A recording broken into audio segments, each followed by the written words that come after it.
Hello and welcome back to Contradiction! I'm about to interview / question the most persnickety, disturbing man in this game so far.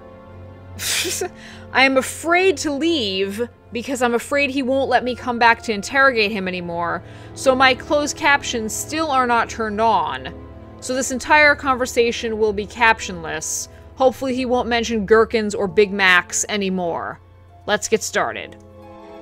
How well did you know Kate? Hardly knew her at all. Met her a few times. But the cause, that's about all. So when was the last time you saw her? Last Friday. I just popped out to the course and about 7. Did you speak to her then? It's possible. And how did she seem? Was she happy, sad, preoccupied? She was drunk. Everyone knows she was drunk. Alright, he's not gonna know shit about this. Here you go. Do you know if Kate had lost this? It's her driving license. How would I know that? You didn't see it lying around anywhere? No. I still don't really know why anyone cares. I mean, there's a piece of tape on it that I'm definitely curious about, but, I mean, maybe they took them and hung them up on a wall somewhere, like it was a key party or something, and this is the one that we're gonna kill? I don't know. I don't know why anyone gives a fuck about Simon's unlocked bicycle, but here we go. Did you know anything about Simon Thompson's bike? No. Yeah, just about the length of the answer I expected. Let's, I don't know why anyone cares about his homebrew in the first place, but let's ask. Ever tried Simon's homebrew? Simon Thompson? No, I haven't. I wouldn't touch anything that has had Simon's fingers in it.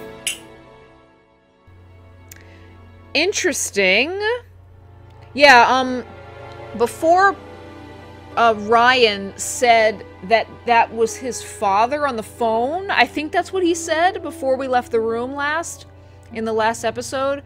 I thought that he was on the phone with Simon because he said something like, "You still have my car," which is that whole thing about Simon driving and riding not only the bike, but also this fabled vehicle that we haven't figured anything else out about yet.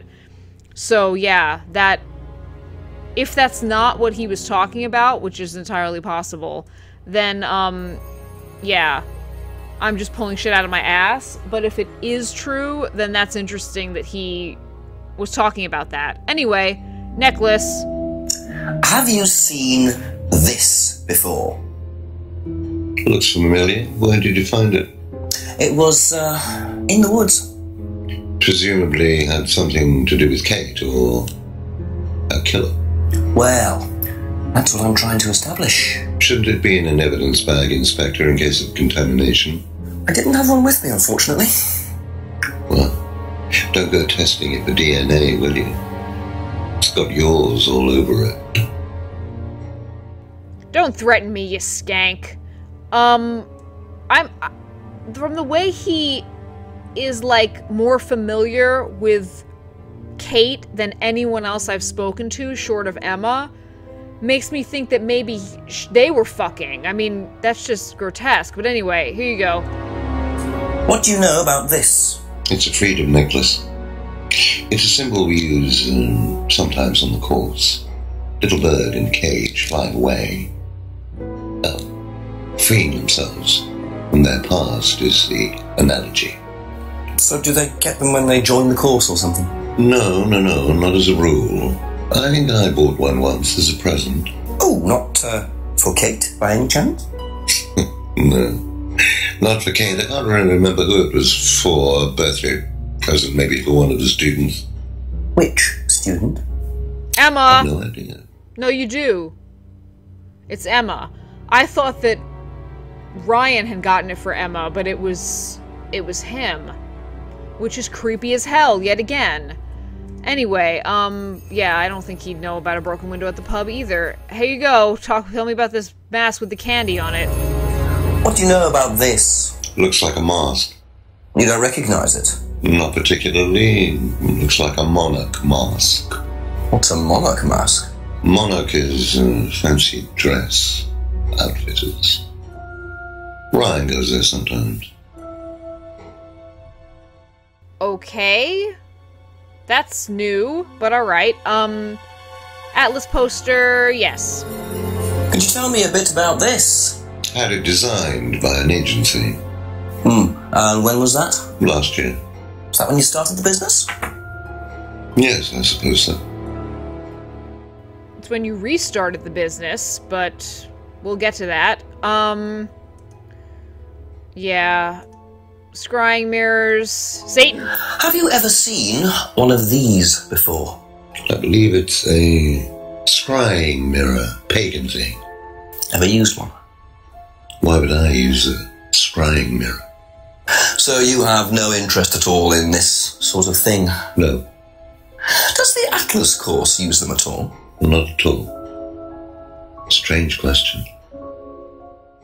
No, it's not. You're a bunch of Satanists. Alright, I don't know why he'd know about... I mean, he was clearly buying gifts for Kate and or Emma, so maybe he does know about the argument. What did you hear about an argument in the pub last Friday? I didn't go to the pub last Friday. You didn't hear anything about an argument in the pub? Should I have? No, that's fine. They were fighting about either you or your son, so yes, I think you should have heard about it, but we'll get back to that. You want some drugs? Know what this is, by any chance? I've no idea. Gardening isn't my kind of thing. Rebecca would probably know. I presume you've met Rebecca. Yes, I'm sure she'd enjoy telling you what it is. She's the kind of woman who likes to feel superior. Would probably marry a millionaire and then decide to run her own pub. Yes, why was that? Well, she isn't exactly housewife material.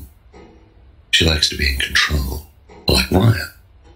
Shame, isn't it, that I'm in control of both of them? Alright.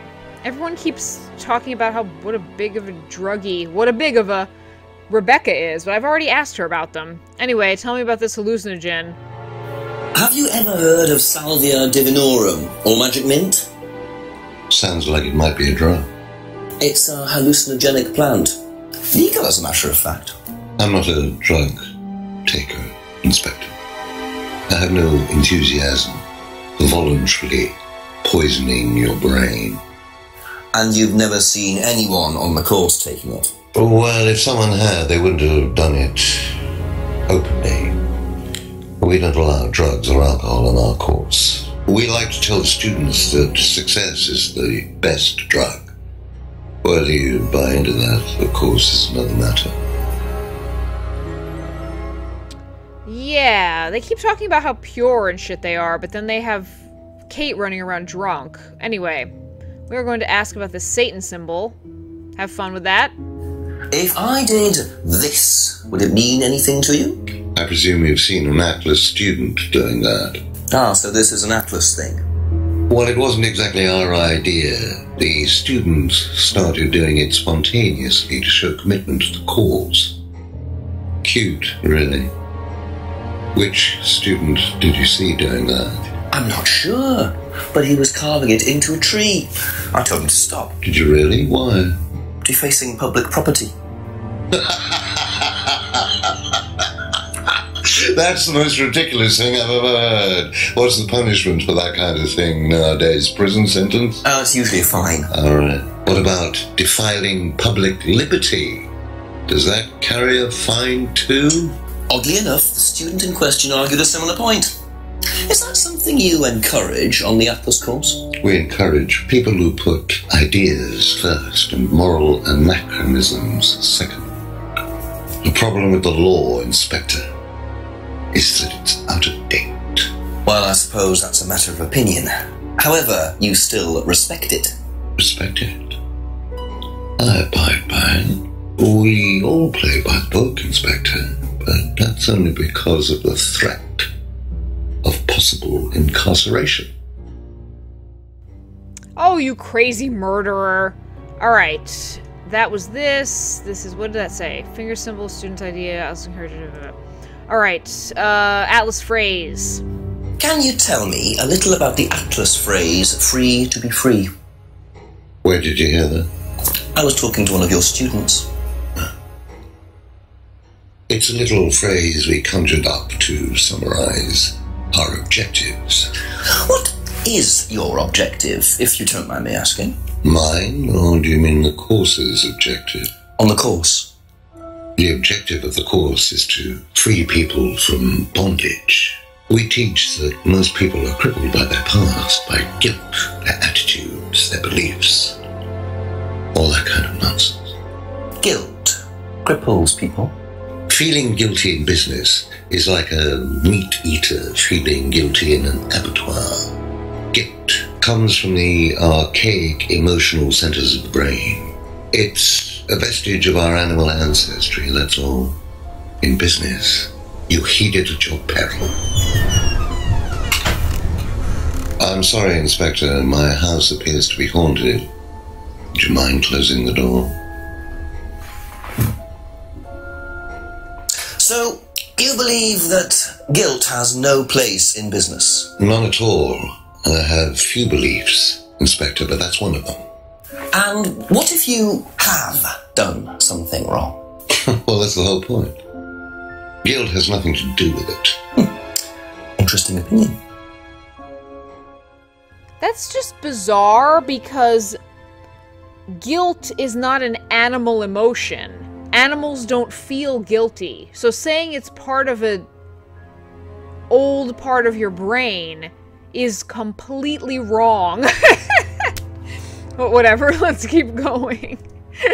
You'd think he would want to have that archaic brain, because then he could just do whatever he wanted for his own survival.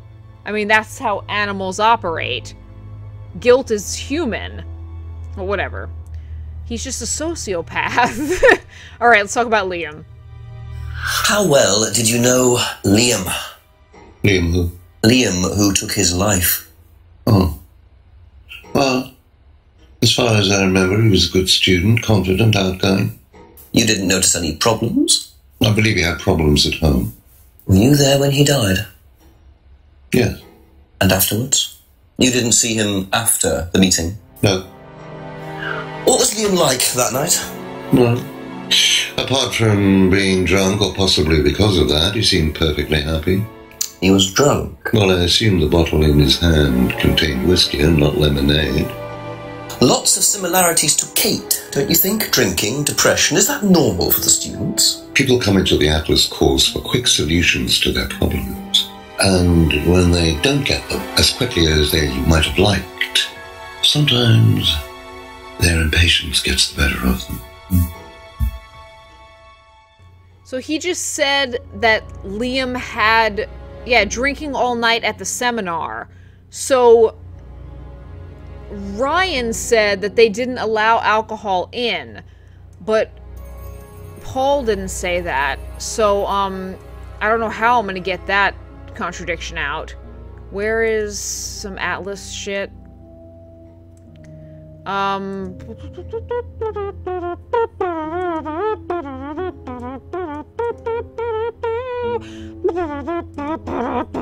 Doesn't allow drugs or alcohol on the site, so I'll get back to that after I've asked him about Third Eye Blind. That's the last thing, right? Okay. Ask. What do you know about this?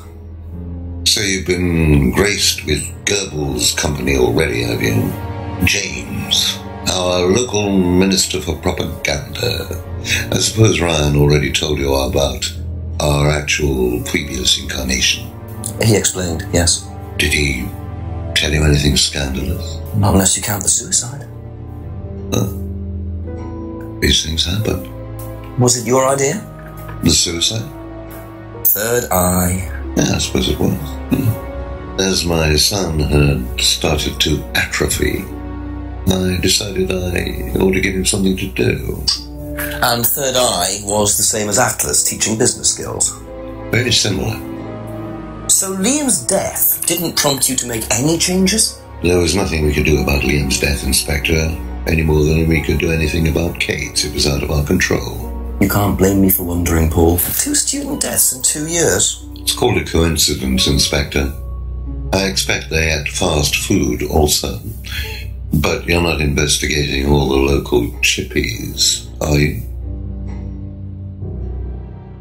It also had to do with Satan and sacrifices to him. Alright, I am going to ask this contradiction right now, even though this episode is pretty long, because I want to see what it has to say. Okay, no, that's not it. Scrying. Scrying! Alright, it's in the drug thing here.